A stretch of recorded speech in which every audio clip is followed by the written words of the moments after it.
Welcome. You're doing it live on the Invest Lab, the episode of Passion Chemistry and Life of Interest Abundance. If you are watching this on what WTF just happened, we're testing a new setup today for the live podcast. And this new setup actually involves me not being able to hear anything. So I couldn't hear any of the music.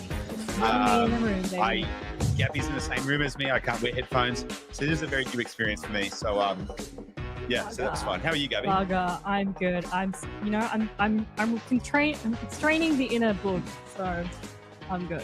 All good. All good. Hey, can you send me the link for the chat? Because I think I've got the wrong chat link. I tried to be smart and use the other link from another episode, but it says that doesn't work. And I'd love to see who is here in the chat. So if you're here, let us know that you're here, because we want to be here with you. And I can't hear anything, and so I'm trying to resolve that by being able to see all of you beautiful people in the chat, and I can't work out how to get that either. So bear with us just one sec, and we will get things going. So I'm really excited for today's episode. And there we go. Now I've got that. Link. Woo. Live TV, folks. Live TV. This is what you get. Okay. Awesome. We've got the chat, so let us know if you're here. Lindsay, great to see you. I'm excited to see a bunch of people here, because we're going to be talking today about a very, very, very important topic. We're going to be talking about AI. Now, we're not going to be talking about this in like, hey guys, have you seen the latest ChatGPT? Did you know that you can write emails with AI? We're not going to be talking about that at all.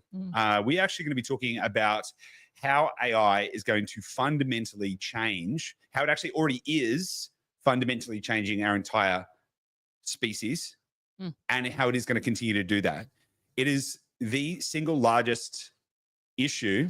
I say issue lightly because I'm an accelerationist. I'm pro progress, right? So I don't want anything of this to come across as a kind of like a doomsday-ish kind of fear-mongering type thing. But we shouldn't shy away from the fact that this is a species-level event.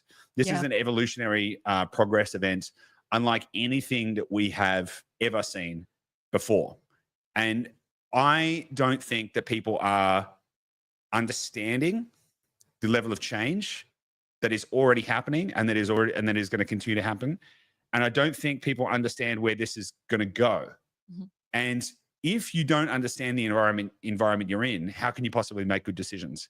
And so what I want to unpack in today's episode is, there's actually quite a few things that we want to unpack, right? So the speed of change, how much change is actually happening, and how can we quantify that? The intelligence explosion, and a lot more stuff. Gabby, we were just talking before we started this. We don't even know if we're going to get through everything, because there's other things like post-labor economics, deflation, post-capital economics, all of that kind of stuff. What are your thoughts on this so far? Well, because it's been an ongoing discussion in this house the last week, because we said last week, right, this week we're going to do an AI episode. It's about time. And there's too much happening. There's too much, particularly because, we kind of bathe in this stuff all the time and consume all of this information. So we're relatively up to speed with what's happening. But for a lot of people, and if you're here, maybe you're not really paying attention. You hear it on the news, you hear little mentions of AI, maybe in your work or your business, you're thinking about how you can use it on a daily level and not really aware of just how fast things are moving. And we really wanted to start with that end of things to really try and help communicate and kind of open your eyes a little bit to all of the changes that are happening right now and have happened recently, and how fast that is happening, and likely where we are heading in terms of like all of the structures that we know in our society and the economy and everything. Now, all of that end of things, again, there's so much to it. So we may end up doing maybe like a mini series, or we'll do another episode for sure. There's more to talk about on this topic, but I think we really need to start with like the philosophical of what is even happening right now to really paint that picture. 100%. So what this won't be is some, completely academic study of AI, because we're not academics. AI academics. But what this will be is an exploration into what is happening. Which is something that I think about a lot, and I spend a lot of my time researching and studying and all that kind of stuff. And so in order to get the most out of this episode, I really encourage, if you are here joining us live, hey Jared, hey Neutral Rockets, make sure you ask questions. because this is going to be if this conversation blows out into a couple of episodes, I think that if that's what it takes for us to be able to communicate the depth and complexity of everything that's going on, then say la vie. Because I don't think that there is a more important conversation to have right now. So on that note, why don't we get stuck into it? Awesome. Okay, perfect. So I think to frame this up, I think we need to start by exploring the speed of change. And because I think this is one thing that people really struggle to get their heads around. Human beings are not programmed to understand exponentials. We're programmed to understand linear thinking, linear maths, linear, like, 1 + 1 = 2, 2 + 2 = 4. But we don't actually we can't compute exponentials at all. And so as a little thought exercise, I would like to ask, and Gabby, you may know the answer to this already, but I would like to ask for everyone listening, if you took $1 and doubled it every day for 30 doublings, right? So you end up on day 31 for a month, right? 30 doublings. How much money do you think you would have at the end of 30 doublings? $1, double it 30 times. Gabby, do you remember the answer? I do not remember the answer. Okay, well then what do you think it is? What's your guess? Billions. Well, okay, well that is a good guess. I'm going along. Because most people would not guess billions. Yep. If you're here in the chat, if you took it, don't cheat, don't get the calculator out. If you took $1 and doubled it every day for 30 days, 30 doublings, just to be specific, how much money would you have at the end? Let us know in the chat. Because this is a very interesting thought exercise. Just so we're not sitting around with dead air for too long, I'm going to tell you what the answer is. The answer is $1,073,741,824. Now, we all probably know that the exponential is exponential growth is the seventh, eighth wonder of the world, or whatever it is that Albert Einstein said. But we don't really get it. No. We don't really get it. No. Because the things that we invest in might grow at 7% a year or 10% a year. Yeah. That is 0.1 of a doubling if it grows by 10% a year. So even the degree to which we think about compounding is still not operating at the scale that we need to start thinking about how significant magnifications work. Now, just to kind of go back on this maths, because I really want to labor the point on this, because this is the purest way to start to twist your brain to understanding exponents. So if you took $1 and doubled it 30 times, you would get to $1,073,741,824. But if you start on day one and you've got $1 and you double it 10 times, so 10 doublings. So now you're on day 11, you've doubled it 10 times. How much money would you have? What do you think, Gabby? $100K. No, you would have $1,024. So after I'm too optimistic, Goose. You're very optimistic. So after 10 doublings, you have $1,024. What about after 20 doublings? How much money do you think you have? I don't want to guess. After 20 doublings, you would have $1,048,576. So after 10 doublings, you're at $1,000, basically. And after 20 doublings, you're at $1 million. Yeah. And at 29 doublings, you're at $536,870,912. Yep. And in just one more doubling, you get to $1,073 million. And what is happening there is the exponent is staying the same. The exponent is to the power is 2 to the power of, right? So basically it's a doubling, right? So the exponent function is 100% doubling.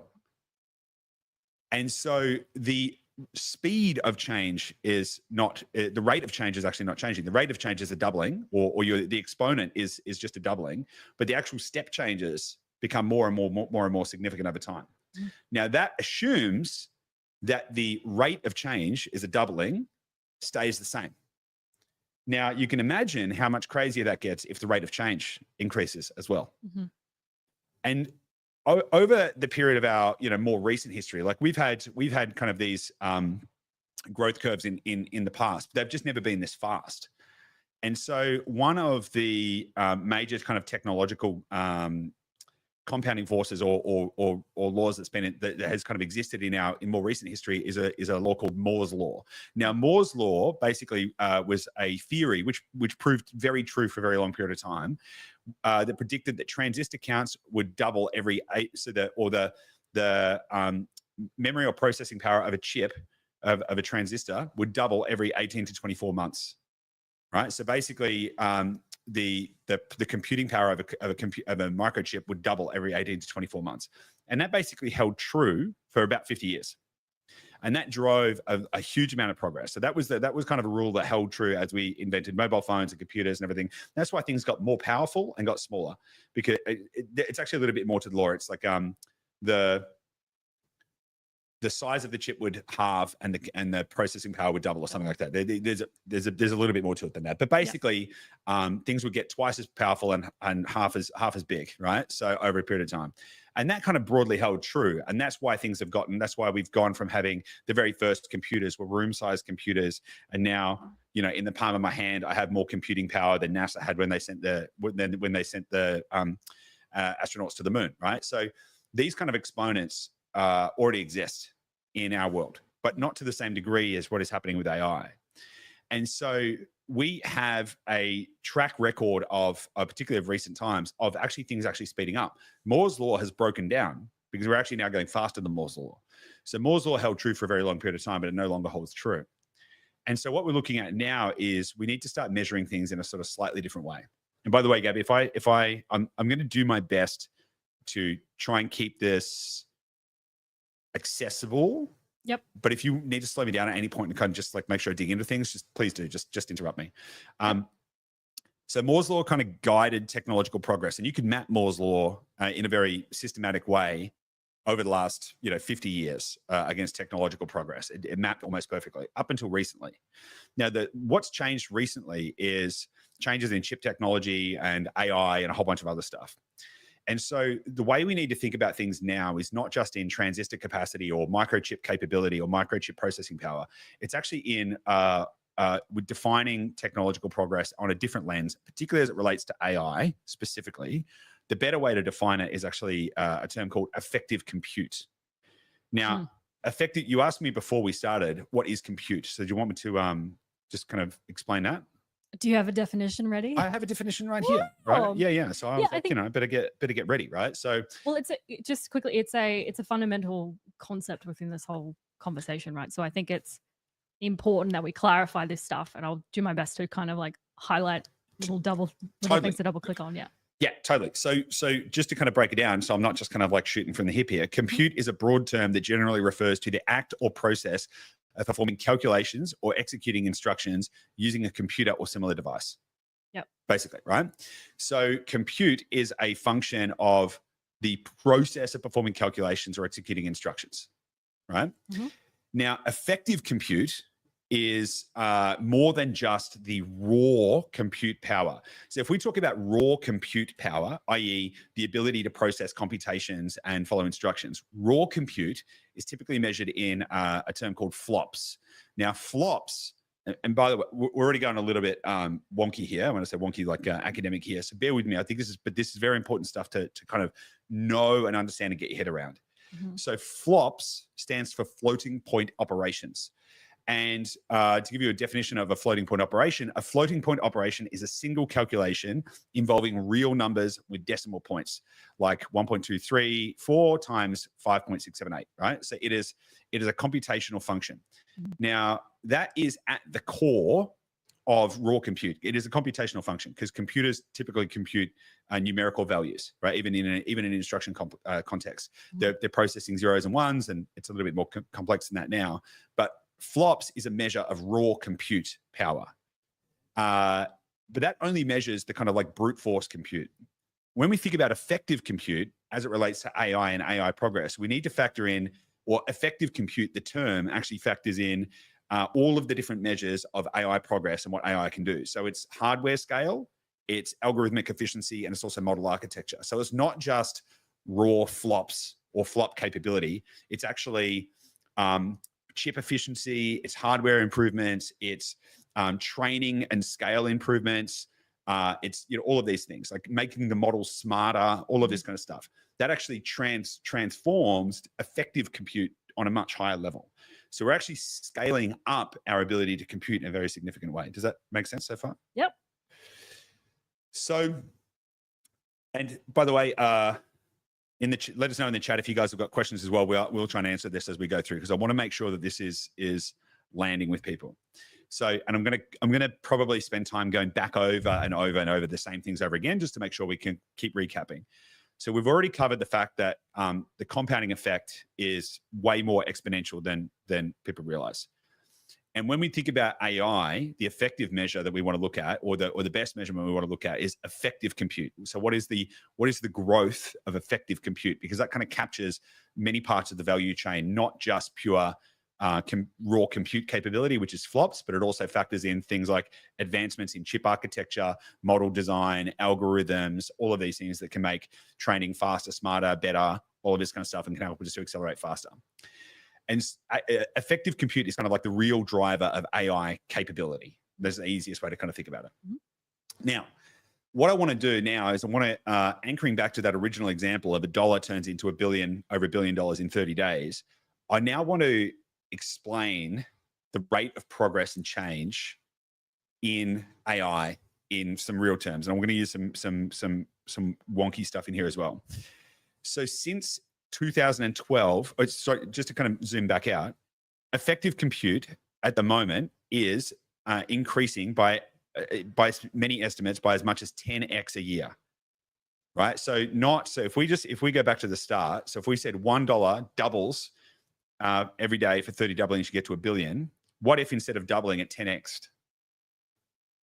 Like that is we're 10xing effective compute in a year. And I'm going to give you some breakdown examples of that. It may actually even be a little bit more, it may even be faster than that. So it's actually quite hard to measure because there is so much change happening so quickly in the AI space all of the time. Since 2012, the effective compute used to train the best AI models has grown by over 300,000x. Not 300,000%, 300,000x. So times that by 1,000 and you get the percentage. So 300,000 times 1,000 is, what's that, 300 billion percent or something like that? I double check the maths. So since 2012, the effective compute used to train the best AI models has grown by over 300,000x. So it's when I say 300,000x, I don't mean 300,000%. I mean 300,000 times. Okay, so you typically times that by 1,000, and that's how you get to the percentage. As I mentioned, right, we're currently seeing roughly a scaling of about 10x a year, and in many cases more, which is obviously way more than Moore's law. So Moore's law was effectively a doubling in processor capability every 18 to 24 months. That's a doubling. Let's just call it roughly a doubling every 2 years, or every 1.5 to 2 years, a doubling. Now we're talking about 10x in 1 year.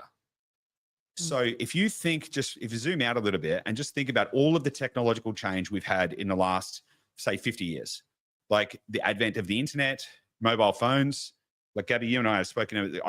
When I started traveling around and backpacking around all around the world, we never even had smartphones. Google Maps was not even a thing. Smartphones didn't exist. Yeah. You know, and so like all of the technology we take for granted, the speed of the internet, smartphones, Google Maps, you know, being able to pay for things online, like these didn't exist. Yeah. Yeah, no, I don't want to go on too much of a side quest here, but I was just remembering and I don't know the full story, but maybe you want to tell it, even your grandparents, like your mum's mum, and like just how in 1 or 2 generations, how much has changed from their day. Yeah, I mean, totally. I mean, it's a great example. So my granddad on my dad's side, like he grew up in regional Australia, you know, I mean, like he's passed away now, but like, let's call it close to 100 years ago, he was born, you know, he would have been in his 80 something now. So, but he grew up at a time where his dad was a fur trapper, and they used to go and catch animals and go and sell their furs. And so they would travel around through the bush with basically no food, no power, no running water, no nothing, like trekking around through the bush selling furs.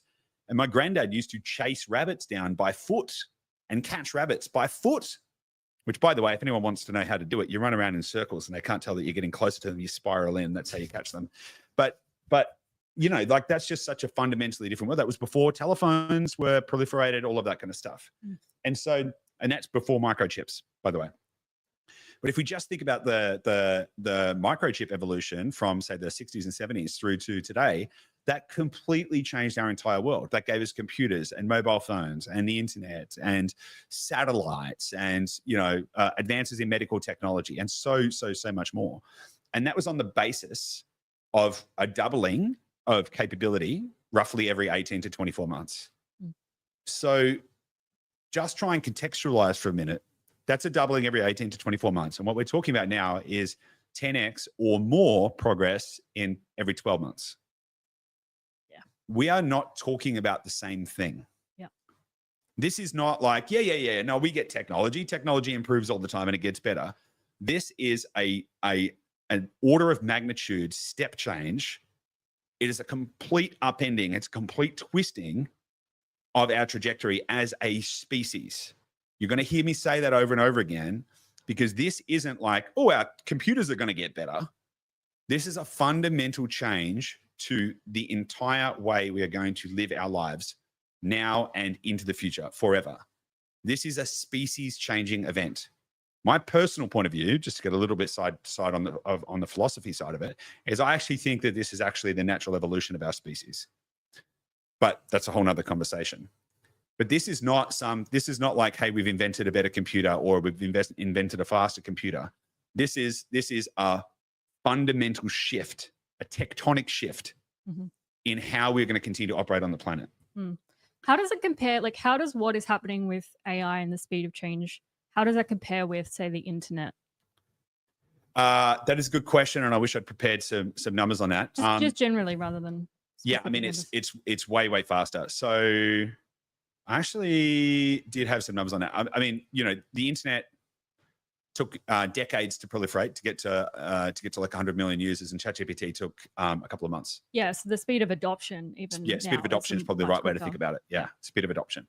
Yeah, so I mean, like the internet was invented in the first version of the internet was invented by DARPA in the 70s, and then it kind of the hypertext transfer protocol was popularized by Tim Berners-Lee in the 80s. Didn't really start taking off until the 90s. Really didn't, like even in the 2000s and even in the 2010s, there were still businesses like, hey, did you know that you need to put your business on the internet?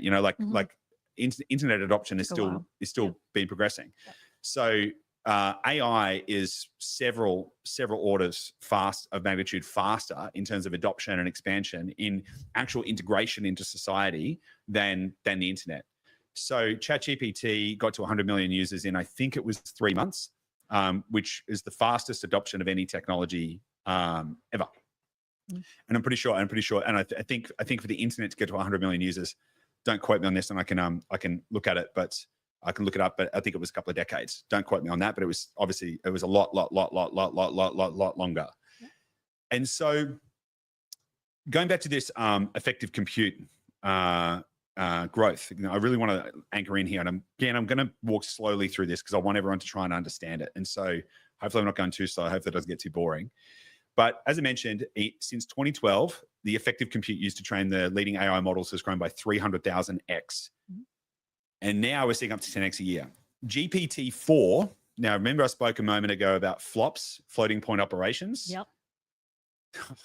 I woke up at 2 a.m. this morning thinking about yottaflops. And the reason I was thinking about yottaflops is because GPT-4 was trained on an estimated 20 yottaflops. Now, you're probably sitting there thinking, like I was thinking when I first read that, what the hell is a yottaflop? What is a yottaflop? What is a yottaflop?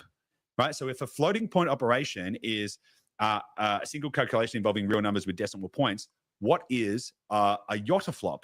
Well, one yottaflop is equal to 10 to the power of 24 floating point operations per second, right? So if a flop is one single calculation, then one yottaflop is 10 with 24 zeros floating point operations every single second.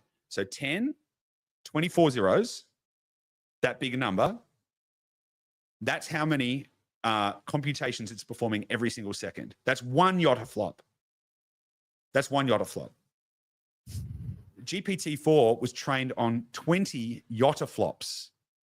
So that's 20 with 24 zeros, floating point operations per second. Like we can't even comprehend that. So let me try and break that down a little bit. So if we compared 20 yottaflops to a MacBook Pro, I tried to contextualize this in a way that we could understand it. Mm-hmm.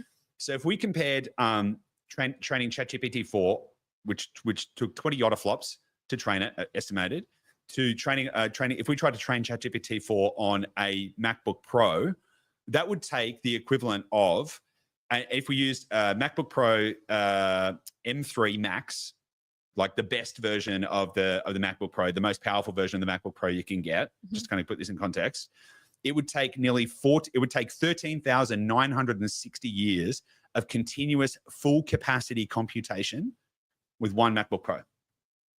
Now that's doable. That's massive, right? That's crazy. Mm-hmm. Just to get to the same, now obviously you wouldn't be able to do that because the computer wouldn't last that long, right? So, yeah. But just to kind of contextualize that a little bit, and I'm going to be going into some of these big numbers because I really want people to try and understand the scale and magnitude of this. Yep. Now, ChatGPT has several models, right? Now, if anyone doesn't know what ChatGPT is, it is one of the major large language models. Now, what is a large language model? A large language model is an artificial intelligence model which primarily uses natural language to interact, explain, and derive answers and complete computations, right? So it is a large language model. So it uses natural language to think, reason, compute, explain, and interact. And so ChatGPT or OpenAI is the company that owns ChatGPT, and there are several ChatGPT models. Now there are other large language models. So for example, Anthropic is another company. They have Claude. XAI has Grok. Google has Gemini. There's a whole bunch of other large language models. And large language models were really a big breakthrough because it moved computing from just numerical calculations to language-based calculations. And that is actually one of the breakthroughs that actually allowed AI to develop, because it allowed it to start to think in reasoning like humans do. Yeah. And so the large language model evolution is something that's been really, really fundamental and transformative. Yeah, and it made it more accessible to normal people, right? I remember when ChatGPT came out, because obviously this has been in development for I don't know how long, but a long while. And the major kind of breakthrough with ChatGPT becoming like a public offering was that normal people can converse with AI using their normal language, like in the same way that you would send a text message or a Slack message or an email, you can converse with it that way, and that hadn't existed before. Yeah. So, but there's one that's how you interact with it. That made it more accessible. But actually, the actually interesting thing about it is what it created was the capability for the models themselves to reason in the same way that we do. Yeah. So we reason using like natural language. Yeah. Like we reason by thinking, well, if I did this, then that would happen. So maybe I need to think about this. Like we have all of these kind of like language-based processes. That's how we think. We think with language. And so by creating models that use large language models that use natural language processing, we're able to start to simulate the thinking. Now, we're going to get into so we're going to get into like recursive learning and stuff a little bit later. But large language models were a really significant breakthrough. Now, ChatGPT have several models, and two of their more recent models, O4 has recently come out, but O1 was a big breakthrough, and that came out in, actually, let me just check when that came out. ChatGPT O1, which is a fairly recent model, was released on December 5th, 2024. ChatGPT O3 was released on April 16th, 2025. So roughly 4 months apart. Yep. The step change between ChatGPT O1 and ChatGPT O3 was roughly a 3x step change in effective compute and effective capability. Now, let me break that down a little bit for you, because it's that's across several different functions. So it was between O1 and O3, it was a 3x improvement. Roughly, these are all rough, just to kind of illustrate the point. It was roughly a 3x improvement in code understanding, so like coding and programming. It was roughly a 2x improvement in reasoning accuracy, so its ability to reason effectively and think through like chain of thought reasoning, which is one of the big breakthroughs. It was a roughly 3x improvement in mathematical abstraction. It was a roughly 3x improvement in multimodal intelligence, so that's the ability to interpret images and sounds and stuff, not just text and language. And it was a roughly 3x improvement in compute efficiency and scaling. So if we take all of those, we can basically say it improved by about 3x. It was a 3x step change from the O1 model to the O3 model. And that was in 4 months. Yeah. So bear with me a second here, because we're going to do some maths, and we're going to be doing some maths a few times throughout this. Love it. So for those of you playing at home, if you want to get out the scientific calculator on your phone, you can do 1 times 3 to the power of 3. Now, why would we do 3 to the power of 3? It's because if we have a 3x step change in 4 months, that's a 3x improvement in 4 months. And again, this is just one example. This is not AI as a whole concept. This is just one example to kind of prove a point or illustrate a point. O1 was a 3x improvement in 4 months between O1 and O3. And so there's obviously 3 lots of 4 months in a year. It's 12 months in a year. So, 4 times 3 is 12. And if you do a 3x improvement every 4 months, that's not 3 times 3 equals 9. It's 3 to the power of 3.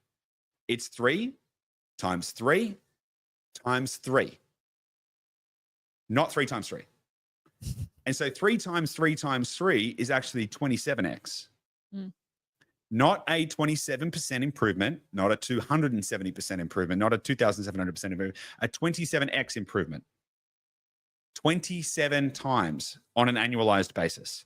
Now, that doesn't mean that they're going to come out with a new model every 4 months, although they have recently just launched the O4 model, which I haven't had a chance to play with yet. And it's only May, and O3 was fully released in April. So, there we go. I'm not going to do the maths on that now.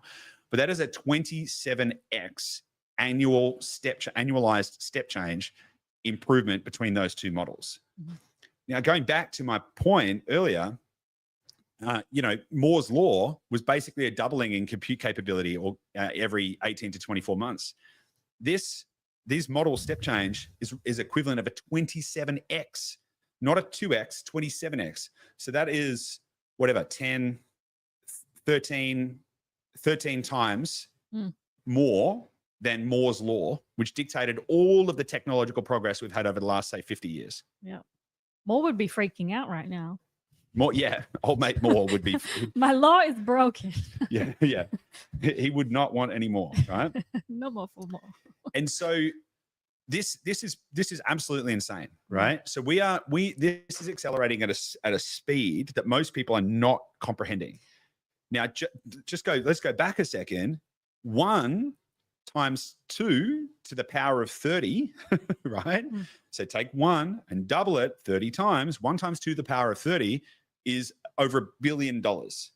So what if you had 1 times 27 to the power of 10? I haven't actually done the maths on that, but I've done some other maths, right? But 1 times 27 to the power of 10. I mean, we could do that. Actually, should I do some live maths, Gabby? You should do it without the calculator. I'm not going to do it without the calculator. I can't do it. No. If we just said, just for hypothetically for a second, that we got a 27x improvement in. Yes, correct. Your calculator would blow up. No, it hasn't blown up. But if we had a 27x improvement in effective compute capability in AI for 10 years straight, that would be 205 trillion, 891 billion, 132 million, 94,649x improvement. Yeah. Now, I'm going to put that down because become a little bit abstracted. Yeah. But what this is pointing to is this idea that we are going to have not just centuries, but potentially thousands of years and millions of years worth of progress in the next decade. Now, I'm going to anchor it to a decade because it's an easy kind of, like, we use base 10 maths. That's what we were all brought up on. So contextualizing things in single blocks of 10 is actually easier for us to do. So I'm going to be referencing it in the decade, over a decade. But in a very practical sense, if we're going to have 1,000 years worth of progress in the next 10 years, how much progress do you think we're going to have in the next 3? If we're going to have 1 million years worth of progress in the next 10 years, how many do you think we're going to have in the next 3? So this is not something that it's like, oh, gee whiz, things are going to be different in 2035. Now, things are going to be different next year. Things are going to be different in the next 3 years. Things are going to be different in the next month. Things are moving fast, and we are going to get onto recursive learning in a minute, because this is actually one of the things that is actually meaning that this exponent will potentially increase. Because one of the things that is typically true with exponents is they typically hit an asymptotic curve, which basically turns them into an S curve. So what tends to happen with exponents is they look like, they go flat and then have this like really big upswing, and then they get to the top that goes vertical, and then it evens out and it kind of goes horizontal, and ends up being an S curve. And so most of the technological evolutions that we've had have been S curves. They kind of have a big takeoff point and then they kind of smooth out. But then you have to ask yourself the question, like, what would happen if we didn't have an S curve? What if it actually continued? What if the exponent continued to compound at the same rate or even faster? What would happen then? That's something we actually haven't experienced. And so I want to spend a fair bit of time right now really thinking about this idea of potentially 1,000 years of progress in a single decade. Yep. Now, there's actually a great podcast called episode on the podcast is 80,000 Hours, and there was an episode with Will McCaskill called Century in a Decade. And the thing about that, though, is even Will McCaskill, who's a moral philosopher, and is a really fascinating interview to listen to, he even openly admits the only reason he said century in a decade is because he didn't want to freak people out. It's actually probably likely going to be way, way, way, way, way more than that. So let's talk about it. Let's break down the maths behind the amount of progress we can reasonably expect.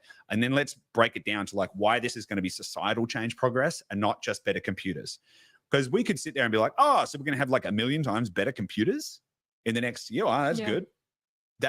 We may not correlate that to a specific and direct translation into our actual lived experience, which is what it will be. Yeah. You go. I think what we need to remember as we're walking through this, I think a lot of people get overwhelmed thinking this through. Like the concept of AI in itself can be overwhelming. You and I are digital natives, so we're online all the time and build a business that is online, and we are exposed to this kind of thing, but a lot of people are not. And even just like thinking through, as you said, we can't think beyond linearly. We think in 1 + 1 = 2, like this linear progression. And so the exponentials, thinking through like that rate of change. Yeah. Some people I think would just tune out because they can't conceptualize, they can't feel what that would feel like. So I think just if we totally. That's why I want to spend a bit of time here and not gloss over it. Yeah. Because it'd be very easy for us to move past this and be like, guess what? There's gonna be lots of change. All right, move on. Yeah. But I really want to wallow around in this for a little while, because this is the piece that I think people aren't getting. People are like, yeah, that's cool. Like things we're having developments. That's fine. Yep. But let me break this down into some maths, and then I want to let's roll around in this until we've really hammered out the idea of how much change there could be. Let's not move on until we feel like we've really established what this change could mean. Right. Not just at a computer level, because that's how most people think about it. They think about ChatGPT as a chatbot they can speak to that allows them to speak to the internet. Yeah. Right. But actually, what we're talking about is a fundamental overhaul of our entire society on every level. So let's go back to the maths. If effective compute doubles every year for 10 years, we would have 1,000x of progress in 1 decade. 1,000 years of progress in 1 decade. We're 1,000x more in 1 decade. If compute scales by 5x a year for the next 10 years, we would have 9.7 million x progress. Now, I've just established that the 01 to 03 step was a 27x equivalent. So is it that hard to think that we would get 5x for the next 10 years? What do you think, Abby? Well, I just jumped to like, how can this not fundamentally shift everything? No, it will, but let's stay on the point. If the current rate of change of effective compute is somewhere around 10x right? And the reason that is the case, if anyone wants to understand that, is that more broadly, taking away the 01 to 03 step change example, more broadly, the core elements of AI advancement, so chip technology, training methodologies, all this kind of stuff, roughly they're all improving at about 3 to 4x a year. And when you compound them together, you get about 10x a year, right? So if you had 3 key components that made up effective compute, and each of them grew by 3.3x in a year, then you would have 3.3 times 3 equals 10, basically, right? So now, if compute doubled each year for 10 years, in 10 years, AI would be 1,000 times more powerful than it is today. That's only if it doubles. But we're way faster than doubling right now. If compute scaled by 5x a year, it'd be 9.7 million times more powerful in 10 years. 9.7 million times more powerful. 9.7 million times more powerful. If you're listening to this, just stop and think about what that might mean for you. Another way to translate that would be 9.7 million years of progress in 10 years. That's how that would translate, right? Because you're effectively taking 1 year of progress, right? And then you're saying we're going to have 9.7 million times more progress than that. Okay, so it's an easier way to translate that would be if we doubled every year for 10 years, we'd have 1,000 years of progress, 1,024 years of progress.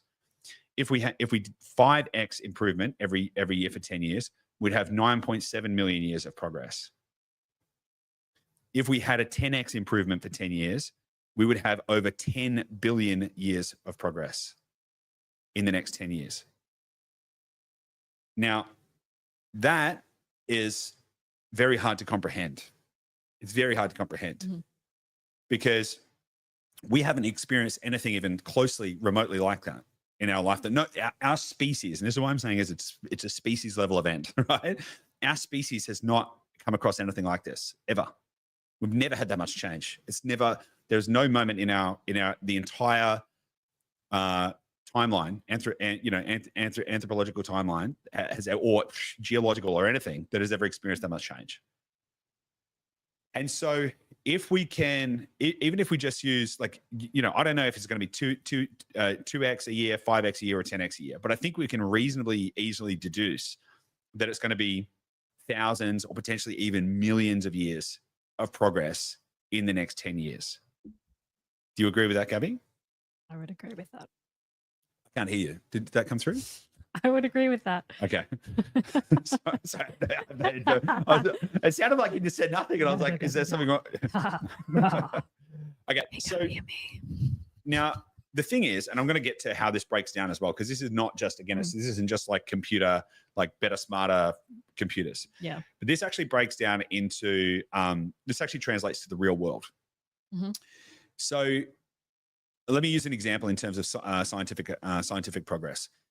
There's some specific boundaries around human scientific progress, and they are: 1, brain power, so limited IQ and working memory; 2, bandwidth, so communication speed; 3, coordination, so slow institutional stuff, bureaucracy, disagreements, egos; mortality, researchers die and knowledge gets lost; and energy, time and attention are finite. So that has been those 5 things have been the limitations on scientific progress in the past. Right? Because we're reliant on humans, these walking, talking meat sacks that have feelings and emotions and are stuck in social paradigms and bureaucratic structures. So they have a certain amount of IQ that they can use. They have a certain speed at which they can communicate, which is why scientific progress was slower, the further you go back in history, because it was slower to send communication. You'd have to send letters. It might take 6 months to get a letter back from somebody else on the other side of the world. And then with the advent of the internet, that sped up scientific progress. So speed of communication matters, IQ matters. Coordination is within social groups and constructs, so between institutions, constitutions, bureaucracy, ego, stuff like that. Mortality, people die, people with good ideas drop dead, right? Knowledge gets lost, or people stop working on projects, and sometimes it takes a couple of generations for those projects to be picked up again. And energy is finite. So energy, time, and attention are finite. So even the best researcher in the world, even the best scientist in the world, may still have a family, may need to go home at night, may need to sleep, may need to take their daughter to sports, whatever it is. So they're not 100% focused on solving the scientific problems all of the time. And so we have these limitations. AI, and again, just using science progress as one lens, and I'm going to get to the 4 dimensions of human labor in a moment because I think they're very important. AI removes basically all of those bottlenecks because AI can run 24 hours a day, 7 days a week with a singular focus. It has a much greater IQ, has a much larger working memory, can communicate faster. AIs can communicate faster between themselves. They can communicate effectively at the speed of light or energy. They don't have the same ego institutional structures they need to work through. They don't die. The knowledge doesn't get lost because it's coded into the system, and they have almost infinite time and energy. And so if it took 1,000 human scientists 50 years to make progress on one scientific discovery, we can actually do the maths on this. And if you had 1,000 AI models that had 1,000 times more capacity, and it took them 50 years, so you do 50 times 52, 2,600 divided by 1,000, you would be able to do the same amount of progress in 2.6 weeks. And 1,000 AI models that have 1,000 times more capability than a human scientist is not that, like, that's roughly where we are.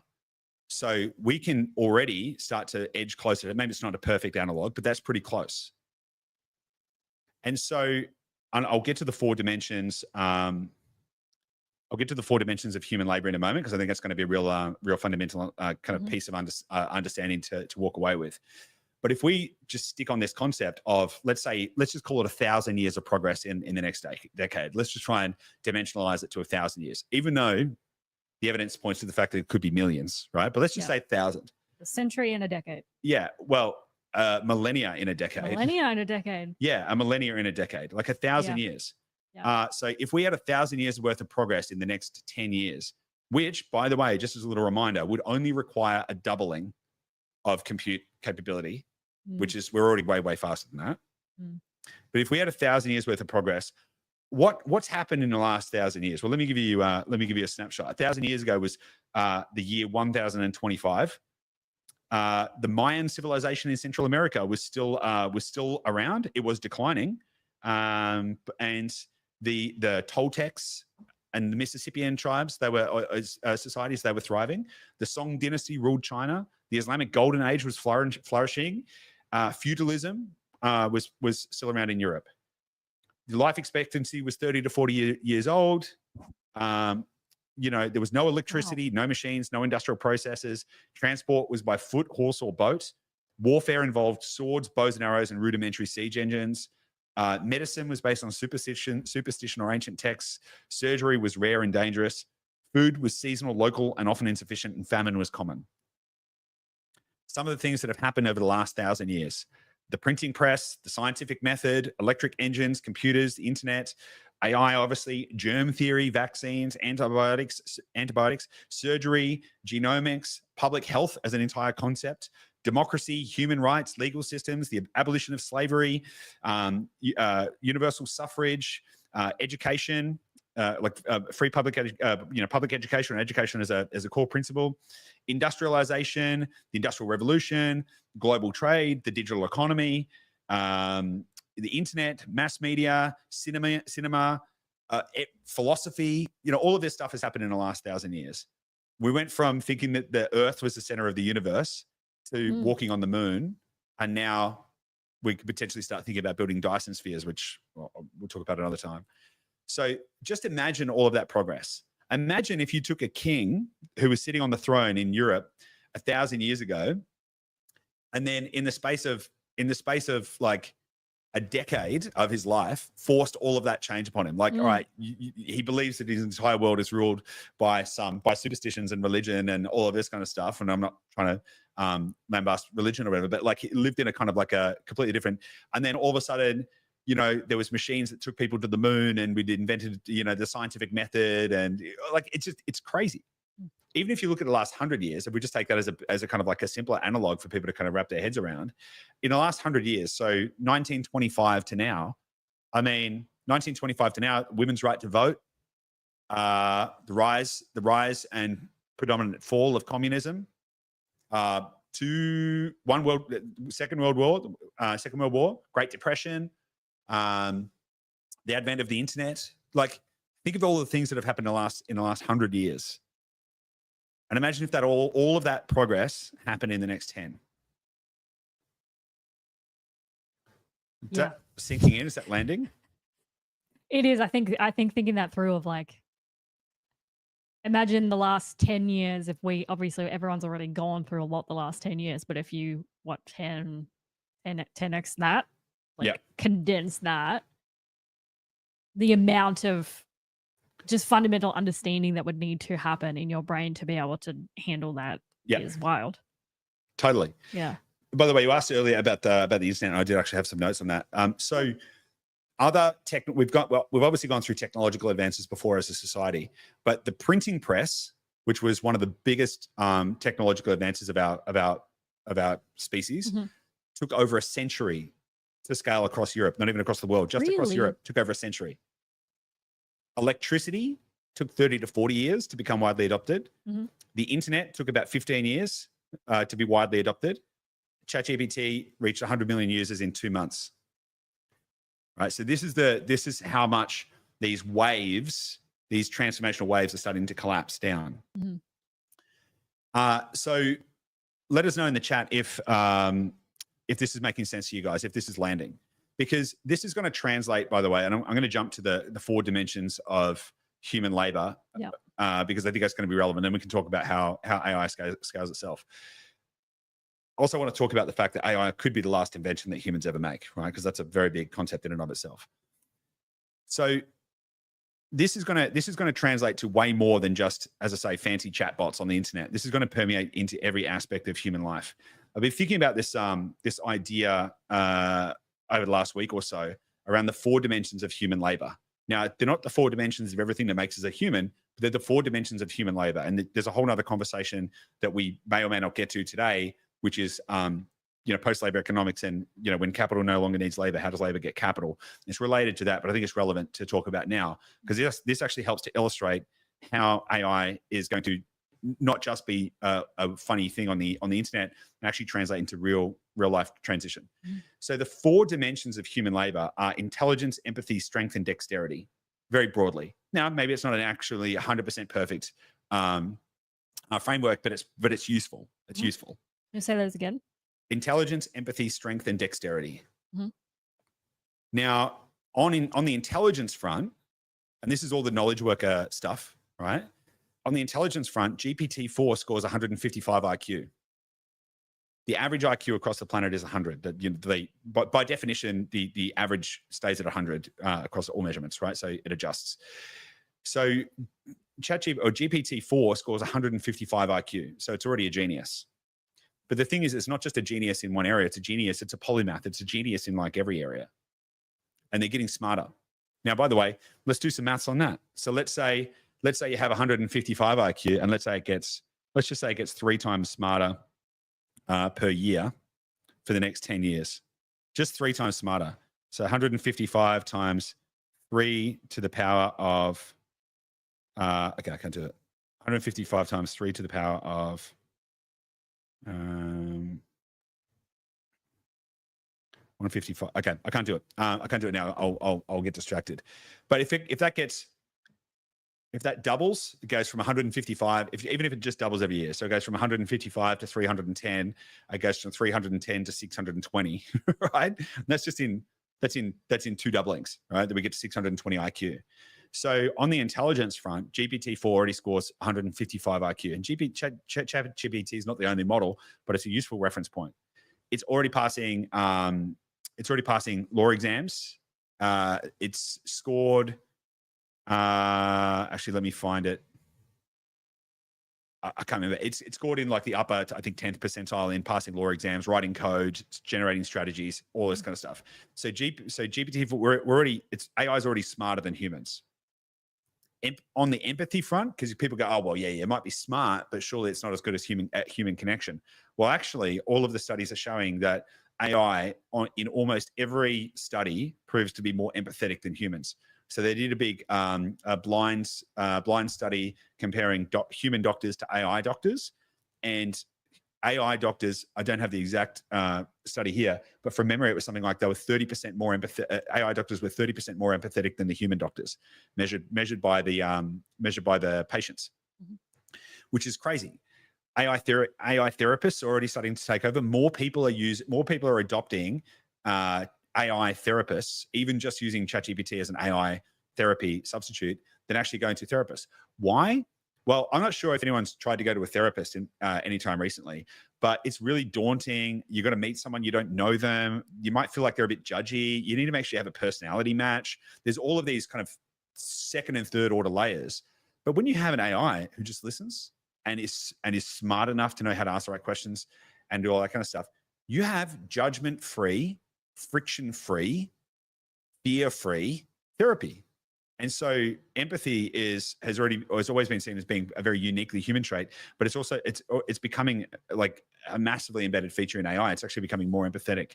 On emotional intelligence tests, GPT-4 scored around the 89th percentile of human performance. So that's emotionally intelligent as well as empathetic.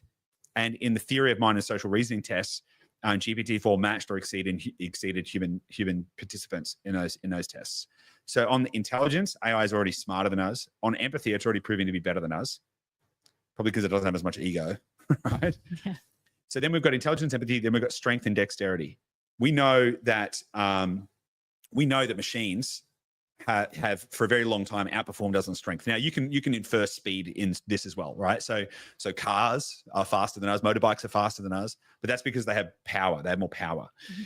So if you kind of infer strength, power, speed, all this kind of stuff together, you get the same result. But we have cranes, tractors, excavators, cars, trucks, planes, boats. We've known for a very long time that machines are stronger than us as humans. So that's we're already beaten on the strength front, right? So intelligence, empathy, strength. Okay, we're already smashed on all of those. The last one little bit that we've been holding on has been dexterity. Now, that's going to change with all the humanoid robots that are being built at the moment, because they're being built as humanoids. They have human-like dexterity. They have opposable thumbs and 10 fingers, and they're built for a human-designed world. They're built to be able to walk through doors and use door handles and open up cars and all of that kind of stuff. And so, and this is already starting to take place, right? So like humanoid robots are already starting to get built and everything like that. So once you combine those four components, intelligence, empathy, strength, and dexterity, and you recognize that we may not have all of this stuff in place now, right? So maybe not all of this stuff isn't like widely proliferated across the entire planet right now. Fine, I get that. I also live in this world. I also understand what's happening. We don't have humanoid robots walking around the streets everywhere yet. We don't have that kind of stuff. But all it takes is a couple of very small steps of progress before that starts to happen. And robotics is AI given a body, right? It's AI taken out of the computer and given a physical form, and let loose into the world. Yeah. And so then all of a sudden you go, okay, so it's not just like funny chatbots that I can use on the internet. You can actually start to really see how this could change everything. So we have autonomous vehicles. So that changes trucking and transport, and basically autonomous vehicles, whilst it started with cars, it's not going to be long. We already have autonomous drones. So then we'll have autonomous aircraft. We have autonomous cars. We're going to have autonomous trucks. I think there already are autonomous trucks. There'll be autonomous ships. So all of a sudden, shipping and transport, that's all going to be taken care of by AI. Any knowledge work, any knowledge work, full stop, any knowledge work is already being taken over by AI. So white collar workers, once thought to be safe because they were all so smart, they're getting eaten alive because AI is smarter. If you have a law firm or anything like that right now, I mean, good luck to you, basically, because AI is already better. So it's better on all of the knowledge work, and if it isn't better now, it will be very soon. This is kind of the point, right? So you can very easily sit there and be like, well, it's I asked it something and it hallucinated and it's just dumb. It's like, okay, cool. Come back in 12 months and see how dumb you feel, because it's not very far away. We've already talked about the step changes Like a simple doubling of capability every year for 10 years would mean 1,000 years worth of progress in the next 10. Right. So don't kid yourself. Don't fall into some bias where you're like, well, you can't do this one thing, therefore it's all stupid. Recognize the fact that it is already starting to take over knowledge industries. It's already starting to take over empathy and connection industries. Yeah. And then once it has physical form, it'll start to take over physical industries as well. Yeah. I think this is like what I was saying earlier about people feeling overwhelmed. I think there's an element of denial with a lot of people that it's like I don't know if it's a trauma response, but their response to something they don't understand or feel overwhelmed or scared by is to deny it. Yeah. And so that they don't have to think about it, so they don't have to experience that fear. Just Yeah. think it'll probably work out, right? Oh, it's so much easier. It's a lot easier. But I remember, we've been talking about this for years, and I remember when the penny dropped for me, like I would wake up in the middle of the night just having panic attacks, like when it really kind of sunk in of what is coming. And it's not about it's not a doomsday picture in my mind. It's more just like everything we know about society and work and how we contribute value and our purpose as humans, like everything is going to shift. And so many people are going to experience that together. And it can be overwhelming that you just want to like tune it out. Yep. You just want to go, I'm not going to deal with that right now. I'll deal with that later. Yeah. But it's happening so fast that you kind of need to sit with that now. It is so much easier for us to just think in linear terms. Yeah. I remember speaking to a friend, a business owner, a year ago, 18 months ago, and his entire business is going to be disrupted. He's killing it. Like his business is thriving. Like he's a rock star entrepreneur. And I said to him, I was like, that all of that is like I'm not going to talk about his business and whatever, but every part of his business is going to be disrupted. Like he's going to be on the front edge of disruption by AI. And he just said, I'm not going to think about it, basically. Yeah. And I was like, it's a response. I was like, well, you're going to be out of business in 2 or 3 years if you don't think about it. Yeah. You're going to go from like rock star to no business in a couple of years if you don't think about it. Yeah. And then I sent him some stuff and I got him thinking about it and he fully freaked out and he was like, oh shit. And then I think he put his head back in the sand because it was easier. I haven't spoken to him in a little while, but I think he just put his head back in the sand because he went, you know what? I'm making a lot of money and I'm just going to, everything's probably going to be fine. Yep. But everything's probably going to be different. Now, I'm an optimist, a realist, a pragmatic optimist. But let's not kid ourselves. The entire world is going to change. Now, there's a couple of comments here in the chat about energy.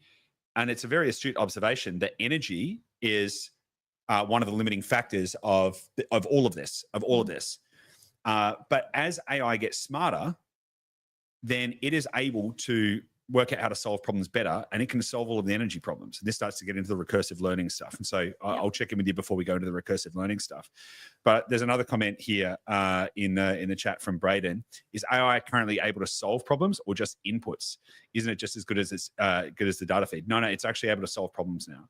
So it has chain of thought reasoning, and you can ask it stuff, and it will think through and solve the problems. So it uses critical and lateral thinking and problem solving capabilities to solve problems. It's not a stochastic parrot. It's not just feeding back to you whatever data you've put into it. It can think through and reason to an answer. Yeah. And that is a big breakthrough. That is a very big breakthrough. I think I know where you're going next, Goose. I'm just going to pull up this question that's just come through. Okay. Is there any need for anyone to work? Whoop, I lost it. There you go. Is there any need for anyone to work once AI can do everything? What does a post-AI world look like for everyday living? I wasn't going to go there yet because Ooh. that goes into post-labor economics, which bigger conversation. Yeah, that's a bigger conversation. I think we need to talk about the intelligence explosion first. Yeah, okay.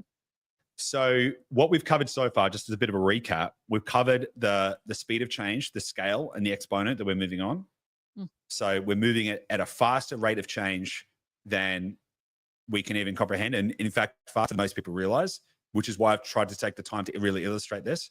It is my realistic point of view that we're going to experience somewhere between 1,000 and 1,000,000 years worth of progress in the next 10 years.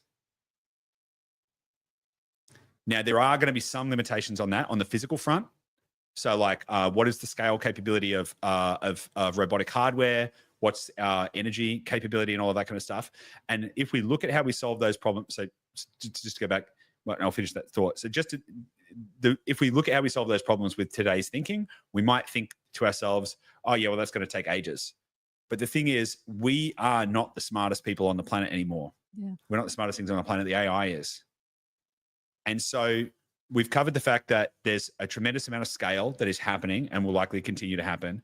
And that as that happens, it's going to permeate into every aspect of our lives. It's going to change the way everyone does business. It's going to change the nature and the future of work. It is going to change everything, because not only will we solve for all of the knowledge work, we're also solving for all of the empathy work. Plus, we've already solved for the strength. And once you put AI inside the machines, then you've solved for that too. And then once you add dexterity, then you've pretty much solved for all of those little bits and pieces, right? All of the things that, say, trade workers would do, from, nimbly holding a drill and sticking something in, or fitting a dishwasher, that's going to be able to be done as well, or new ways will be thought about doing it. Now, a big part of this progress and continued progress is going to be defined by the intelligence explosion. Now, the intelligence explosion is an idea or a concept around recursive self-improvement.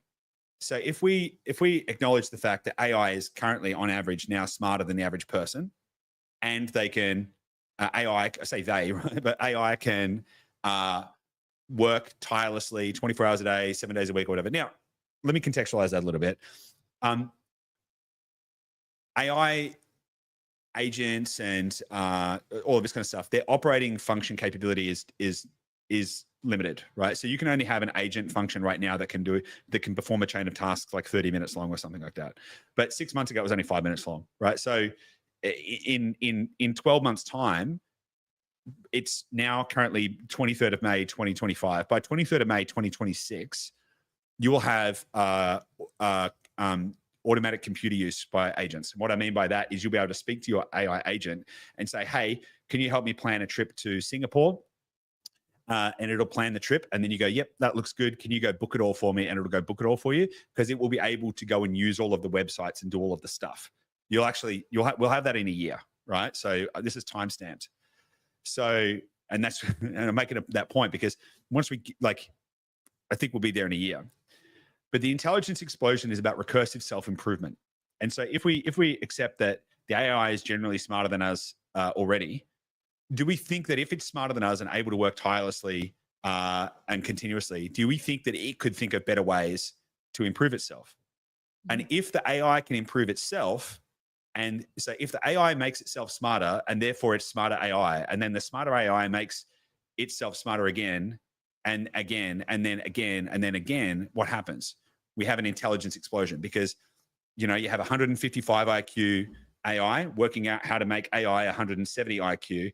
And then you have 170 IQ AI working out how to make it a 220 IQ. Then you have a 220 IQ AI working out how to make it a 300 IQ AI.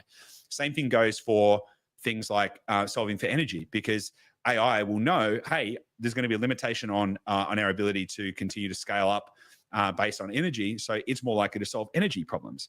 We can't solve all of the problems. We as humans, we're limited by our physical capabilities, our dimensions, our energy, all of the stuff that I mentioned around the scientific barriers, brain power, bandwidth, coordination, mortality, and energy. We're limited by all of those factors in a way that AI is not. So do we think that it's more likely that AI is going to find new ways to solve things like energy? Do you think it's going to help us to build fission and fusion and better solar, all of that kind of stuff? I mean, of course, it's not a big leap. In fact, I was just reading this morning about a medical startup, and it was very light on details, but the breakthrough was what was interesting. There was a medical startup which has used AI to invent an entirely new medicine. Now, what it did is it digested all of the medical literature around this specific condition, all of the existing stuff, like they just fed it all of this stuff. And then it sat and it thought about it and it processed it, but it was used a tremendous amount of compute. And then it developed a thesis around what it believed would be a new cure or treatment for this illness, gave the instructions to the human scientists who performed their tests. They provided feedback based on those tests. It worked with them, and they developed an entirely new cure to this thing. Now, they were light on details because they're going to release a paper on this in a couple of weeks, but that's huge. And so we already have evidence that this is happening. And in fact, I've got a couple of really interesting points here, because the first time that I got really excited about it, I'm not sure if you remember, Gabby, I started going, holy shit, the intelligence explosion is here. Yep. That was because a couple of months ago, there was an AI paper. The peer-reviewed. Say again? The peer-reviewed. Yeah, paper? the peer-reviewed one. Yeah. So there was a scientific paper that was entirely developed by AI. So the AI chose the topic, developed the thesis, produced and it was multi-agent AI, by the way, which is an interesting part. So there was like a multi-agent cluster of AIs that produced a scientific paper together, which then was submitted for peer reviewing, like every other scientific paper, and it passed the peer review test. Now, that was a breakthrough. Now, what was interesting about that is the topic of the paper was novel methods for machine learning advancement. I might have butchered the name a little bit, but basically new ways to make machine learning smarter, right? New ways that had yet been discovered by humans to make AI smarter. And then it passed the peer review test. Now, it didn't get published. It was a test to see if it could pass the peer review test, and it did, like in an official level organization. So we already have AI generated peer review research, which is being accepted. Alpha Evolve, which recently, DeepMind's Alpha Evolve recently just came out. It's using evolutionary strategies to iteratively improve its own algorithms. So and that's using a multi-agent approach to iteratively feedback itself to improve on what it's doing. So it's doing recursive self-learning. So if anyone wants to look up Alpha Evolve, it is self-directed feedback loop, by the way. So you can set it a task, or you can set it to do stuff, and it'll learn or do stuff. All right, that didn't work. Let's learn and get better. Let's learn and get better. So it improves itself.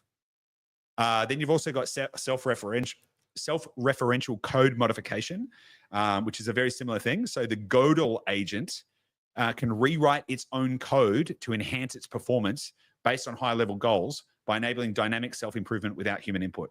So you can set a goal in the Godel model, and it'll be like, all right, I understand what the objective is. I've got to do X, Y, and Z. And it'll do stuff. And then if it doesn't work, it tries to work out why it didn't work. And then it rewrites its own code to improve itself towards that goal. So all of these kind of problems that we go, well, AI can't scale without energy. It's like, yeah. So do we think that as we have an intelligence explosion, that we're going to be able to solve those problems? You very quickly get to a place where, look, it's actually really not that fucking hard to solve the energy problems. We just need to do it. We have a massive nuclear reactor in the sky. Most of the sun that hits the earth doesn't even fall on land. It falls on the oceans. Like, it's not going to be that hard to make solar energy more efficient. And by the way, you don't need, we only need power in certain places because we have cities in certain places. But if you could decentralize data centers, if you could improve, connectivity between data centers, you can put the data centers wherever the power is. So you could have data centers out in the middle of the desert. You could have data centers floating in the middle of the ocean where you're in international waters with no sovereign ownership, and have massive solar arrays picking up all that power, and that just goes straight to data centers. Or you can create nuclear fission fusion, micro reactors and stuff like that, and very quickly you accelerate that to a place where as you get more energy, the capability for compute goes up. As the capability for compute goes up, the capability for recursive learning increases. So you enable more compute. So more power equals faster and better AI. Faster and better AI equals more power. More power equals faster and better AI. It goes in a feedback loop, and eventually you get to a place where you start to imagine a Dyson sphere. Now, if anyone's wondering what a Dyson sphere is, it was a concept. I can't even remember who developed it. Maybe some guy named Dyson, by the way. So maybe. But the idea is basically building a energy capture mechanism that entirely encapsulates the sun. Right. So building an exoskeleton, so to speak, around the sun to capture the absolute totality of the sun's energy, and then funneling that for use. You very quickly get to who owns all of the asteroids in space. Who owns the mining rights to all of the asteroids in the asteroid belt?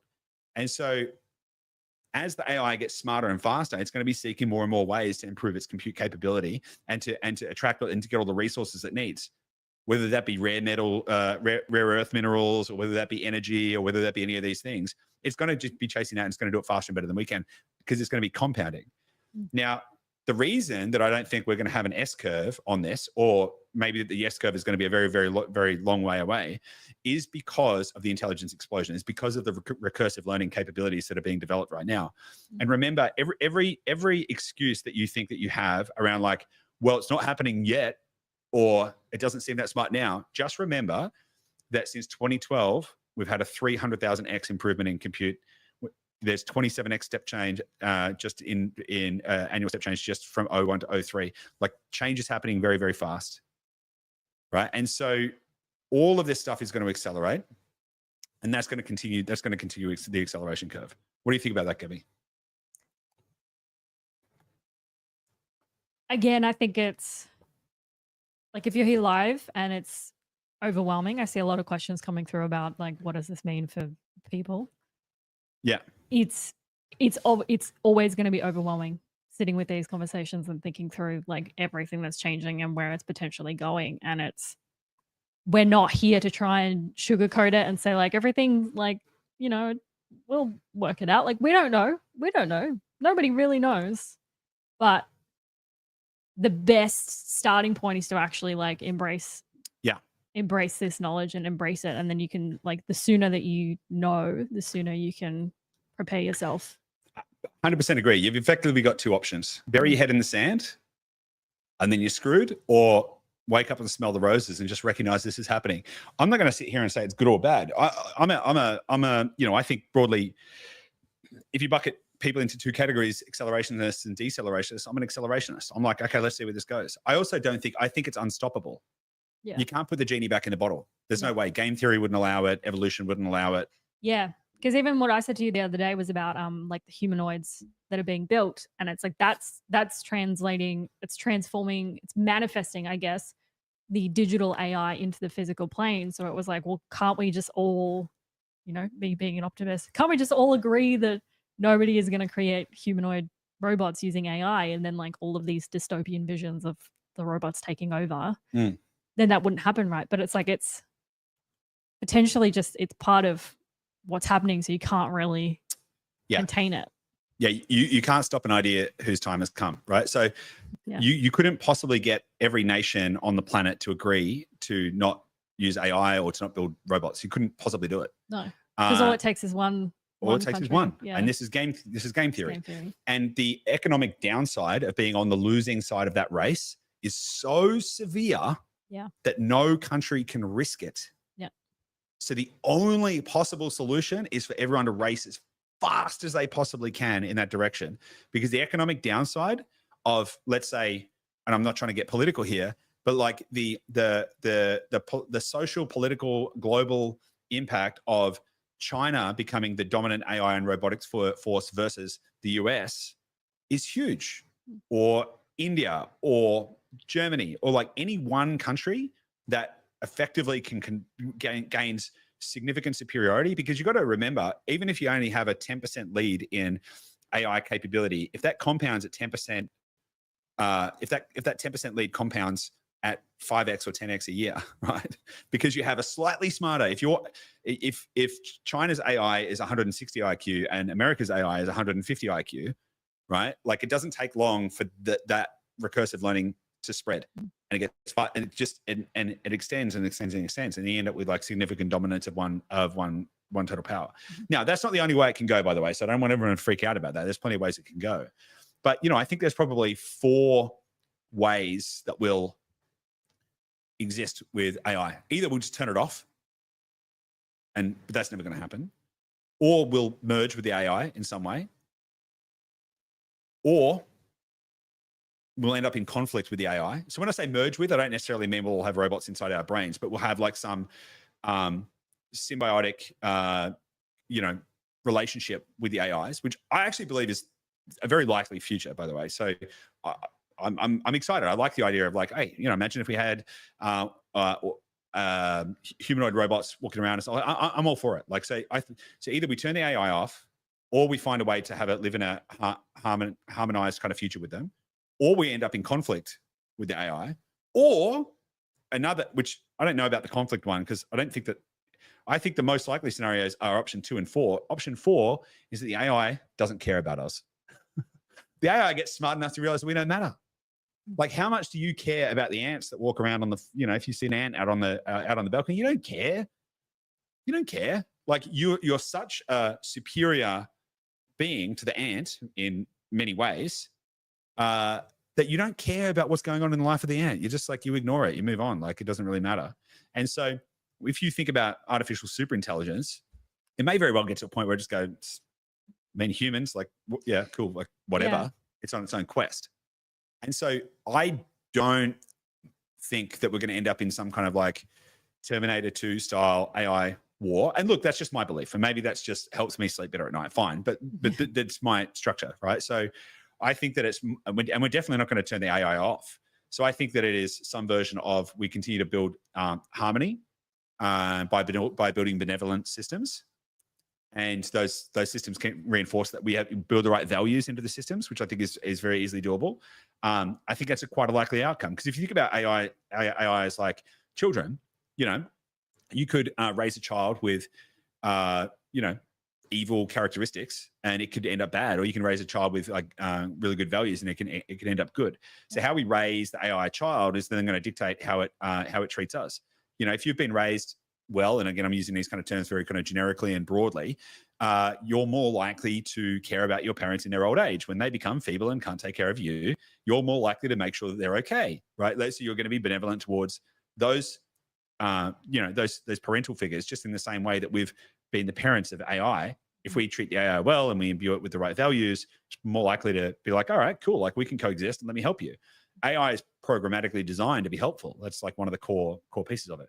Now, if it becomes too smart, it might just actually ignore us. Now, let me just go on to the too smart bit, because I think this is really interesting, because most people we don't have artificial general intelligence right now. Artificial general intelligence is when AI generally is smarter than us at basically every single thing. We're getting close. So, and then there's artificial superintelligence, which is, I'd have to get a better definition of it, but it's so far beyond our capabilities and understandings of intelligence that we cease to even have any relevance intellectually to it. The thing is, a lot of people forecast AGI is going to come in 2040 or 2050, but that's based on current level of human iterative thinking. I think the most likely scenario is that we end up with AGI in the next 2 to 3 years, and then we move to ASI. It could even just be weeks after that, because you have such fast recursive learning. So this recursive learning component, this intelligence explosion, is going to accelerate all of this stuff in a way that I don't think we can comprehend. And then once you start to understand that, then the idea of potentially getting to millions of years worth of progress in a decade doesn't seem so far-fetched. What does AGI mean for society? What does it mean for society? Yes. Well, let me just get the definition of AGI, just so I can make sure So AGI is a machine intelligence capable of performing any intellectual task that humans can, which we're pretty close to, right? Like, you got to admit we're pretty close to that. Like, if AGI means that machine intelligence is capable of performing any intellectual task that a human can, we're pretty close. So it's not that big of a step. So what does that mean for society? Well, that means that all knowledge work starts to become absorbed by the machines, which is already happening. Like, it's already happening. So I think there's a really healthy debate around, like, are we at AGI or not? Like, no one really knows. Nobody really knows. And everyone's kind of like, because the tests keep changing, because it was like, oh, we've reached AGI. Actually, we know we need a different test. Because it's past the Turing test now, right? Oh yeah, it's past the Turing test. The Turing test was, redundant quite a long time ago. So yeah, so the difference between AGI and ASI. So AGI is an AI system that possesses intelligence comparable to that of a human being across a wide range of tasks and domain. AGI can learn, reason, solve problems, and apply knowledge in diverse situations just as humans do. It's not limited to specific tasks, but it can generalize its understanding and skills, making it adaptable and capable of handling novel situations, new situations, without task-specific programming, which we're already pretty close to that. Mhm. We're already pretty close to that. I use AI several hours a day, and it helps me to expand. Like, it comes up with stuff that I'm like, oh, I hadn't thought of that. Okay, awesome, thanks. Yep. Right, Yeah, it's already beyond doing what it. you've just fed into it. Yeah. Say again. It's Yep. not just there. It's not just data that we fed into it. Artificial superintelligence is a form of AI that far surpasses human intelligence in every aspect. ASI would not only match but exceed the cognitive abilities of the smartest human minds in all domains, including creativity, problem solving, and social intelligence.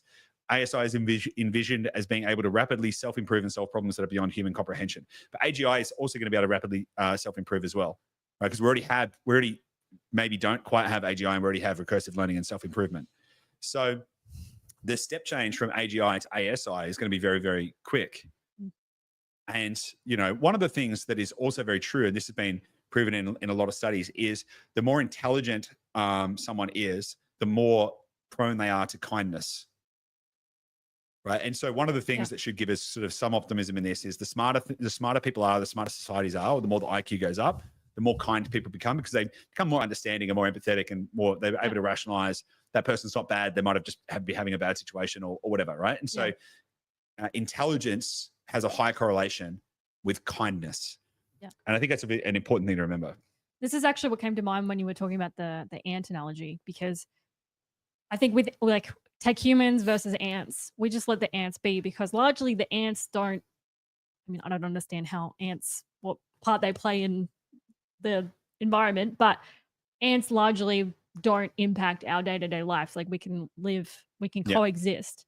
And I think there's an element of that where it's like we have the empathy for the ant as another being that we don't have a need to destroy it. It's just doing its thing. We're doing our thing. That's all good. And so my hope there is that dimension of empathy that the AIs are improving on, my hope is that in future they will also have even greater levels of empathy than we have, and be able to acknowledge that if we're just here doing our thing and then they're doing their thing, maybe that works out. Yeah, totally. And this is, honestly, this is why I'm optimistic and not scared. Yeah. Like, I think that what we should be prepared for is if anyone's ever been on a roller coaster, that feeling when you're going like down the fastest bit of it, and you hit that curve, and it's just like you feel like part of your soul gets left behind somewhere, and you're moving, and it's like, oh my god, like where, you feel like you're being, like, emotions are flying all over the place, and that's what you should reasonably expect over the next 5 years. That doesn't mean it's bad. I'm optimistic about this. I think it's going to be good, but that doesn't mean that we should be blind to the amount of change. Now, I'm very mindful of time, and one of the things that I want to get into is how this affects the individual economics, right? How this affects things like jobs, what happens in a post-labor, post-capital society, how do we think about capturing the future?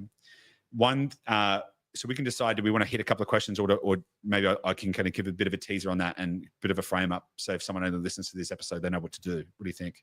Yeah, I think a bit of information on that, because, as we kind of covered, there's probably going to be multiple parts of this conversation, because that's a whole, how do humans fit into this? What does that impact? All right, cool. So let me try and cover what do you do about it in a couple of minutes, right? And then we'll dig more into this into another episode. How does that sound? Great. All right. So if you can accept that the entire world is going to be disrupted in the next 5 to 10 years, then you need to ask yourself, what are you going to do about it? Now, we will do an entire episode where we dig into post-labor economics and when capital no longer needs labor, how does labor get capital, is like one of the most fundamental questions that I think about all of the time. But if we assume that everyone's going to be disrupted, including you and your job at some point, and we can, we're not going to get into things like universal basic income and stuff like that. But you have to ask yourself, what are you going to do to prepare? If you accept that everything that I've spoken about in this podcast is true, and that the AI and technology is progressing at the fastest, it's a species level transformation event, what do you do about it? Well, the only thing that I think you can do is invest. because when your labor is no longer required, and as a result, you're unable to acquire capital from your labor, you have to ask yourself, how do you stay economically afloat? And the only answer is to be an owner, not a consumer. And so you need to buy the future. You need to buy, where is the world going? Not what is my job going to be?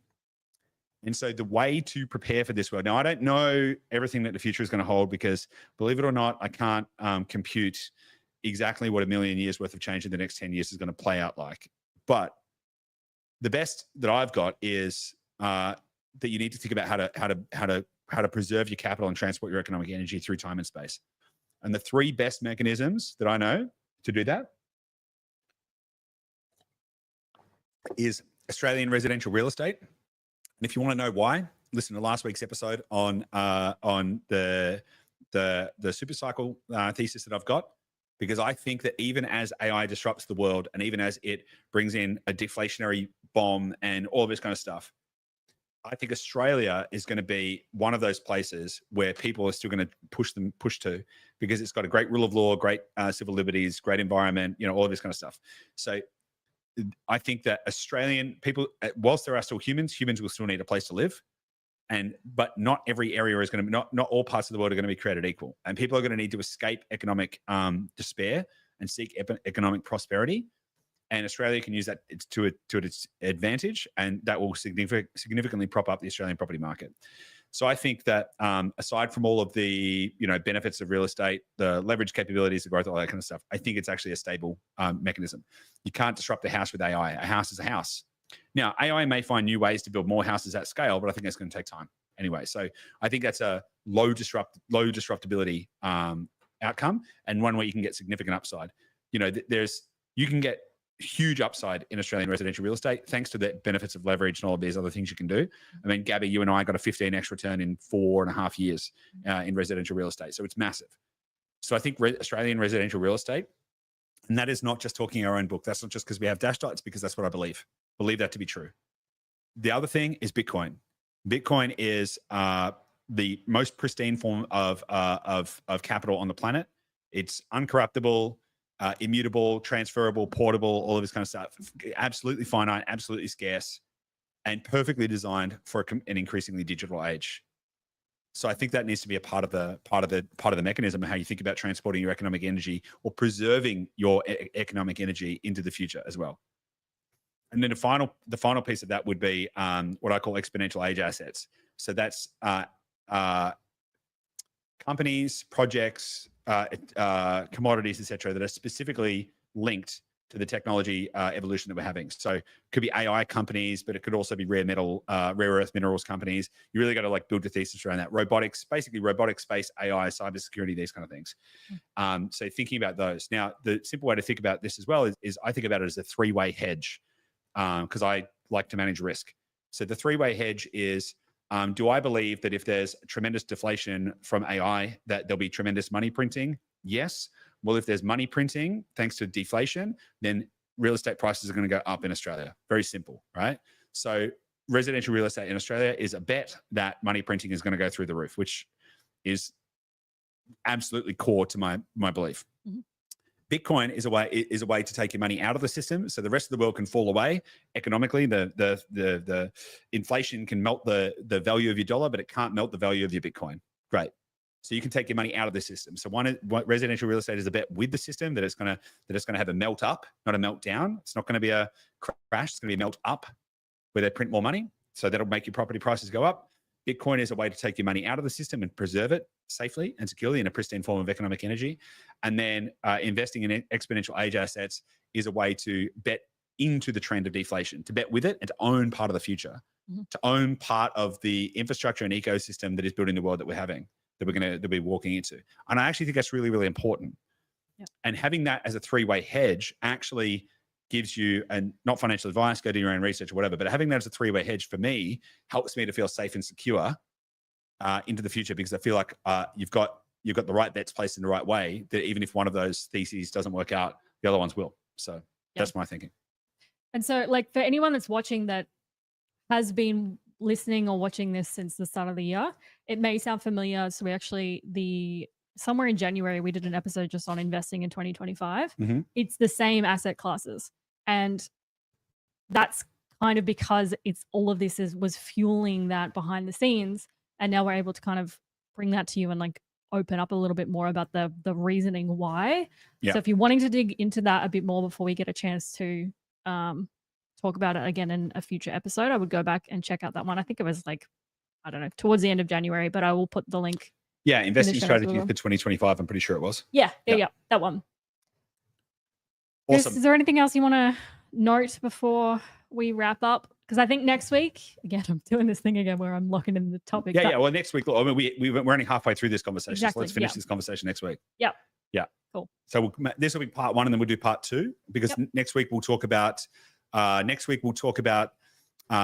deflation. We'll talk about what happens when GDP breaks. We'll talk about post-labor and post-capital economics, and then we'll dig a little bit deeper into what to do about it. Yeah. Awesome. Just, I want to quickly whip through a couple of these questions. Emma Duff, nice to see you there, by the way. How will AI affect real estate? Listen to last week's episode. I think there's a lot. We covered a lot in there. Basically, my thesis on that is AI is going to cause tremendous deflation. Then there'll be money printing, and real estate asset prices will go up. But listen to last week's episode. You'll get a bit of a dig in on that. That was just one that I saw that I wanted to touch on as well. I mean, there's so much gold in here, guys. Thanks for so much active participation in the chat. Sorry that we didn't get a chance to actually respond to everyone, because obviously there was a lot of ground that we covered. I hope this has been useful. I'd love to spend time. I wish I had more time, because I'd stay on and answer all these questions. But I have a meeting to get to in a minute. Well, what we can do as well, it's if you've got any questions that we didn't get a chance to cover, because I know we didn't get to cover many today. If you chuck a comment on this YouTube video, we will get to it throughout the week. That's a good way that Goose and I can kind of come back to you on the questions. So anything that you chucked in, or any other questions that are all about the topic, just chuck it in a comment on YouTube, and we'll come back to you. Yeah, 100%. And it's obviously a very big topic, and we'll dig into this more next week, and we'll try and make some more time next week to be able to answer questions. And if next week we still don't have time to answer all the questions because there's so much to get through, we may even do a third session, which is just a Q&A. Where we can get through it, because I think this is the biggest thing that you guys all need to understand. Now, I'm someone who's like, we've got a whole company that helps people to invest in real estate. Like, the biggest thing that you can understand about everything that you're thinking about right now, how to think about wealth accumulation, how to think about capital preservation, how to think about achieving financial freedom, all comes down to understanding where is the world going. And this is the single biggest transformation that our species has ever gone through. And if you understand it, then you can start to get ahead of the curve. If you can get this, you're going to be ahead of 99% of people who don't understand what's going on. So I hope this has landed. I hope this has been useful. Thanks for all of the interactivity. Look forward to digging into this again next week. Thanks, guys. See you next week. See you, bye.